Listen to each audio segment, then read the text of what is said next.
Yuk. Aduh, ya ampun. Absorber. Absorber. Penasaran ya? Cekidot! Halo semuanya. Hari ini kami mau memaparkan tugas dia kami. Kira-kira.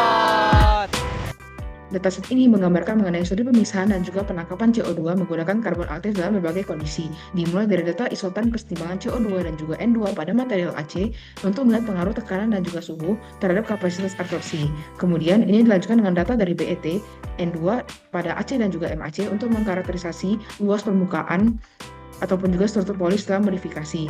Kemudian terdapat pula data dari kurva breakthrough CO2, N2, dan juga CO2, H2 pada kolom fixed bed AC dan juga MAC untuk melihat dinamika penyerapan dari waktu ke waktu. Yang kemudian ini bisa diproses menjadi data kapasitas breakthrough CO2, N2, BT capacity, sehingga hal ini bisa dibandingkan langsung antara efektivitas AC dan juga MAC pada berbagai fraksi CO2 fit dan juga kondisi operasinya. Di sini kita akan meneliti pengaruh tekanan dan juga suhu terhadap kapasitas absorpsi CO2 dan juga N2 pada material AC dan juga MAC. Untuk format datanya ini berasal dari University of Birmingham dengan ukuran file sebesar 718 KB dan diproses dengan menggunakan Microsoft Excel. Nah, untuk transformasi data itu dapat dilakukan dengan cara mengganti kesatuan yang seragam. Misalnya dapat dilakukan dari KPA ke Pascal ataupun juga dari menit ke detik. Pas data cleansing ada baiknya kita tahu apa itu variabel independen dan variabel dependent. Kalau variabel dependent itu dia terikat dan nilainya tetap itu. Nah, kalau independen adalah variabel yang dapat berubah-ubah disesuaikan dengan kebutuhan eksperimen. Oke, masuk data cleansing.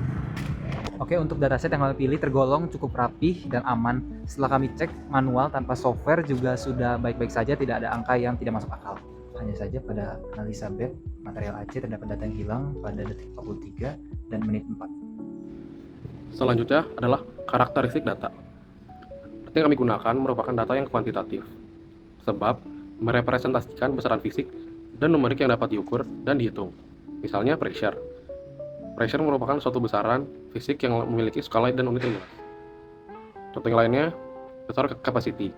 Itu hasil pengukuran presisi dari proses fisik. Dan contoh yang terakhir adalah elapsed time.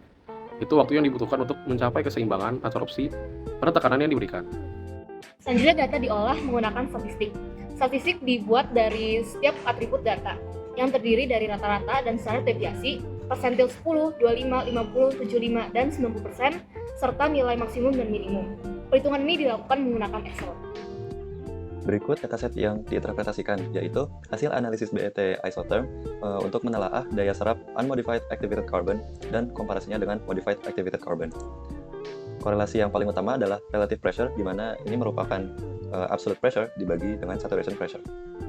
Lalu, untuk visualisasinya, pertama, kita melihat visualisasi perubahan relative pressure terhadap berjalannya waktu. Ini bisa dibagi menjadi 3 bagian, yaitu kenaikan secara landai, kenaikan secara drastis, dan penurunan secara drastis. Korelasi antara relative pressure bisa dibuktikan dengan regresi linear pada salah satu bagian, misalnya pada bagian kenaikan secara landai. Terlihat bahwa korelasinya cukup erat dengan nilai R kuadrat sama dengan 0,9963. Lalu, kami juga melihat perubahan quantity adsorbed terhadap berjalannya waktu. Uniknya, perubahan quantity adsorbed ini bertepatan dengan waktu di mana relative pressure berubah, sehingga menandakan adanya korelasi antara quantity adsorbed dan relative pressure. Lalu yang kami telah lebih lanjut, kami mencari perubahan quantity adsorbed terhadap relative pressure dan bukan lagi terhadap waktu. Menggunakan model regresi polinomial, didapatkan bahwa memang adanya korelasi antara quantity adsorbed dan relative pressure dengan nilai R kuadrat 0,9789 untuk AC dan 0,9581 untuk MAC. Lalu untuk komparasinya, dengan rata-rata relative pressure yang sama, kurang lebih sama, quantity adsorbed rata-rata MAC di atas AC yang menandakan bahwa modified activated carbon mampu menyerap lebih banyak gas daripada activated carbon.